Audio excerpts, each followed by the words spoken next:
আমার হাতে একটা বস্তু দেখতে পাচ্ছ, এর উদ্দেশ্য কি? এর উদ্দেশ্য কি? সময় দেওয়া। ওকে, এর উদ্দেশ্য কি? শব্দ বড় করা। আচ্ছা, এটা যদি সময় না দেয় এর কোন দাম আছে? এই যে মাথার উপরে একটা আলো আলো দেখা যাচ্ছে, লাইট, এর উদ্দেশ্য কি ছিল? অন্ধকার যেন দূর হয়ে যায়। সুইচ দিলা, আলো দিল না, রাখবে তুমি এখানে? পৃথিবীর দামি লাইট হলেও রাখবে এখানে? নো। প্রত্যেকটা জিনিসের উদ্দেশ্য আছে। তাহলে তোমার উদ্দেশ্য কি, আমার উদ্দেশ্য কি? এটা হলো সৃষ্টির উদ্দেশ্য। তুমি পাখির দিকে তাকাও, একটা উদ্দেশ্য। সূর্যের একটা উদ্দেশ্য, পাহাড়ের একটা উদ্দেশ্য, পানির একটা উদ্দেশ্য, অক্সিজেন, হাইড্রোজেন, নাইট্রোজেন একটা উদ্দেশ্য। প্রত্যেকটা জিনিসের উদ্দেশ্য। তোমার উদ্দেশ্য কি? কোনদিন তোমাকে কলেজ বিশ্ববিদ্যালয় বলেছে, তোমাদের রচনা মুখস্থ করিয়েছে দ্য এইম ইন লাইফ? তো একজনে বলে আমি ডাক্তার হব, একজনে বলে আমি ইঞ্জিনিয়ার হব, আর কিছু না হই প্রফেসর হব।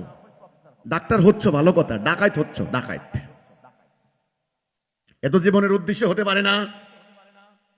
এটা একটা পেশা মাত্র, তোমার জীবন ধারণ করার জন্য একটা পেশা। কিন্তু জীবনটা কেন ধারণ করবে? জীবনের এত প্রয়োজন কেন? কেন এত লক্ষ টন খাবার খেয়ে, এত হাজার হাজার ট্রিলিয়ন ট্রিলিয়ন অক্সিজেন নিয়ে কেন তুমি জীবন ধারণ করবে? তোমার মাহাত্ম্য কি? তোমার শ্রেষ্ঠত্ব কোথায়? কেন আজকে তোমরা কি বাতাসকে, পানিকে, মাটিকে, পর্বতমালাকে, বনাঞ্চলকে তোমরা কি দূষিত করনি, নষ্ট করনি? কারণ তোমরা জীবনের উদ্দেশ্য বোঝো নাই। তোমাদেরকে বোঝানো হয়েছে খাও দাও ফুর্তি করো, দুনিয়া কা মস্ত বড়। নো, খাও দাও ফুর্তি করার জন্য তোমার উদ্দেশ্য নয়। তুমি আল্লাহর খলিফা, তোমাকে আগে এটা জানতে হবে। আল্লাহর খেলাফত করার জন্যই তোমাকে সৃষ্টি করা হয়েছে। তোমার ভিতরে আল্লাহর রূহ আছে, শক্তিশালী জিনিস, খেলাখেলি কথা নয়। নিজেকে আগে জানো। আমি আগে বলেছি নো দাই সেলফ, আগে নিজেকে বুঝো। তুমি কি খালি একটা জড় বস্তু? নো। তুমি খালি রক্ত মাংস গড়া একটা প্রাণী? নো। তোমার একটা আত্মা আছে। তাহলে আশা করি বুঝতে পারছো তোমার মূল কর্তব্য কি। আমি যখন কলেজে পড়ি, আমি যখন থার্ড ইয়ারে পড়ি, ফোর্থ ইয়ারে, তখন আমার প্রফেসররা, সম্মানিত আমার শিক্ষাগুরু, ওনার বাড়ি সিলেট, তিনি আমাকে বলছেন, সেলিম আমি আগামীকালকে একটু বাড়িতে যাব, তুমি আগামী দিন আমার ক্লাসটা নিও। আমি তখন স্টুডেন্ট। আমি এটা শোনার পর আমি বললাম, স্যার কি বলেন স্যার, কেমনে বলেন স্যার, আমি ক্লাস নিব? আরে পোলাপাইন তো দুষ্টামি করবে আমার সাথে, তারা আমার ফ্রেন্ড, তারা আমার ক্লাসমেট। বলছে না না না, তুমি আমার ক্লাসটা নিবা। এই ঘটনাটা আমার জীবনের অনেক গুরুত্বপূর্ণ ঘটনা, যে একজন প্রফেসর ওনার অনুপস্থিতিতে উনি আমাকে ক্লাস নিতে বলছেন।